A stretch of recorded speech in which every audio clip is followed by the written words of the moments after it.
Good morning dear students. बेटा previous class में हमने जियोग्राफी का लेसन नंबर 9 पढ़ा था। ठीक है, जिसमें हमने पढ़ा था बेटा लाइफ इन टेम्परेट ग्रासलैंड्स। वो लेसन हम कंप्लीट कर चुके हैं।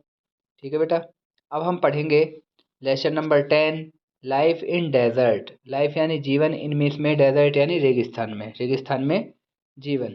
सबसे पहले बेटा हम चैप्टर में देख लेते हैं अबाउट द चैप्टर यानी अध्याय के बारे में, इसमें हम क्या पढ़ेंगे। ठीक है, लाइफ इन डेजर्ट्स यानी रेगिस्तान में जीवन इज़ वेरी डिफ़िकल्ट, बहुत मुश्किल है।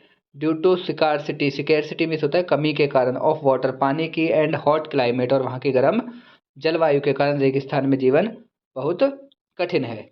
ठीक है बेटा, देखिए अब नेक्स्ट लिखा हुआ है बेटा, ए लार्ज पार्ट एक बहुत बड़ा हिस्सा ऑफ लैंड भूमि का कवर्ड ढका हुआ है विद सैंड रेत से, इज कॉल्ड डेजर्ट, उसको हम क्या कहते हैं, रेगिस्तान। ठीक है बेटा, उसके बाद है there is scarcity of water. Scarcity means होता है बेटा कमी के कारण, सिकैरसिटी होता है बेटा कमी, यानी यहाँ पर पानी की अत्यधिक कमी होती है। ठीक है, और लो रेनफॉल यानी वर्षा कम होती है। सिकेंसिटी ऑफ वेजिटेशन वनस्पति की कमी है। एंड एक्सट्रीम टेम्परेचर और जो तापमान है वो अत्यधिक होता है। It is difficult to visualise that यानी यह कल्पना करना मुश्किल है, दैट की मिलियंस ऑफ ईयर्स यानी लाखों साल पहले, सम ऑफ दीज एरियाज ये क्षेत्र वर वेरी फर्टाइल बहुत ज़्यादा उपजाऊ थे, विच सपोर्टेड थिक वेजिटेशन जो ज़्यादा वनस्पति को यानी घनी वनस्पति को सपोर्ट करते थे, एंड रिच वाइल्ड लाइफ और वन्य जीवन भी समृद्ध था।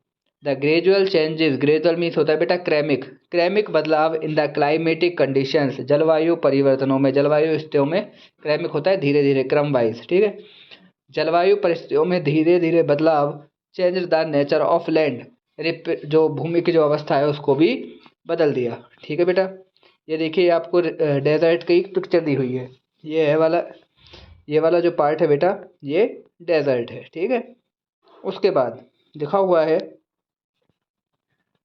डिपेंडिंग ऑन द टेम्परेचर यानी depending of the temperature conditions यानी तापमान की स्थितियों के आधार पर deserts are of two types, जो रेगिस्तान है वो दो तरीके के होते हैं। ये पहला होता है बेटा हॉट डेजर्ट्स यानी गर्म रेगिस्तान, एंड कोल्ड डेजर्ट्स और ठंडे रेगिस्तान। ठीक है, सबसे गर्म रेगिस्तान बेटा सहारा है, द हॉट डेजर्ट यानी गर्म रेगिस्तान, सहारा के बारे में बताया गया। तो देखिए क्या लिखा हुआ है, the Sahara is the world's largest hot deserts, Sahara जो है संसार का सबसे बड़ा गर्म रेगिस्तान है।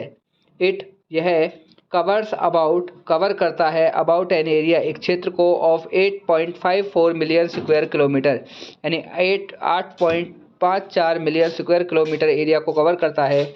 एंड स्ट्रेचेज मीन्स होता है फैला होना, और फैला हुआ है अक्रॉस सेवरल कंट्रीज कुछ देशों में ऑफ अफ्रीका के कुछ देशों तक ये है फैला हुआ है।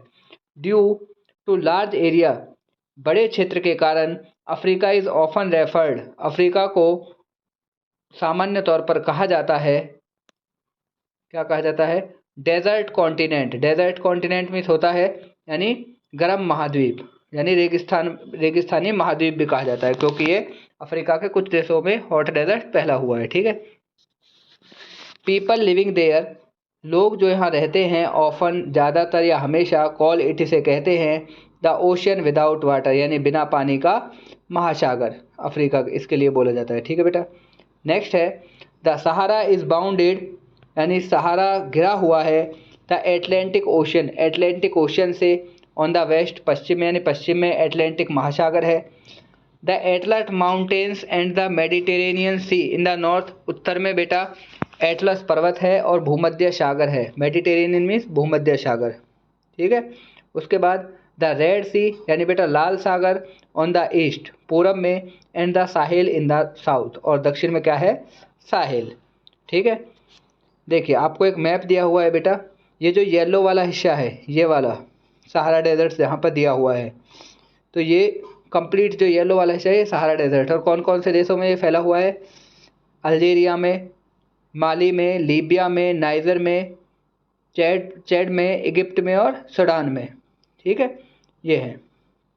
नेक्स्ट है बेटा द ह्यूज सहारा डेजर्ट्स यानी बड़ा सहारा रेगिस्तान does not have uniform relief, हमेशा राहत प्रदान करने वाला नहीं होता। बिसाइड्स, इसके बावजूद, वेस्ट स्ट्रेचेज ऑफ सैंड, यानी रेत जो है फैला हुआ है दूर दूर तक। द एरिया इज, यानी रेत के अलावा, the area is also covered, यह जो क्षेत्र है वो भी ढका हुआ है किससे, by vast stretches of pebbles, कंकड़ों से, एंड और ग्रेवल, ग्रेवल मीन्स होता है बजरी से, एंड ऑल्सो हाई प्लेट्यू, और ऊंचे पठार हैं, विद बेयर रॉकी सरफेस, यानी चट्टानी सरफेस, चट्टानी सतह के साथ। उसके बाद है बेटा सम सैंड ड्यून्स, कुछ रेत के टीले, ever reach a height of 150 metre, यानी ऊंचाई धारण करे रखते 150 मीटर तक के ऊंचे होते हैं। वाइल, जबकि the sand ridges could touch 300 metre, जबकि जो कुछ रेत की चोटियाँ होती हैं वो 300 मीटर तक ऊंची होती है। ठीक है बेटा, जहाँ तक आज मैंने पढ़ाया है ये आपका कंप्लीट आपको पढ़ना है। अगर कोई भी प्रॉब्लम हो तो आप मुझसे डिस्कस कर सकते हो। ठीक है, ये आप देख लीजिए, एक आपको पिक्चर दी हुई है, यह है rocky surface with high plateau at Sahara, यह है बेटा रॉकी सरफेस। ठीक है, यानी चट्टानी सतह जहाँ पर चट्टानी कुछ छोटे छोटे टुकड़े होते हैं सहारा रेगिस्तान में। ठीक है, ओके बेटा, ये काम आपको करना है। Thank you.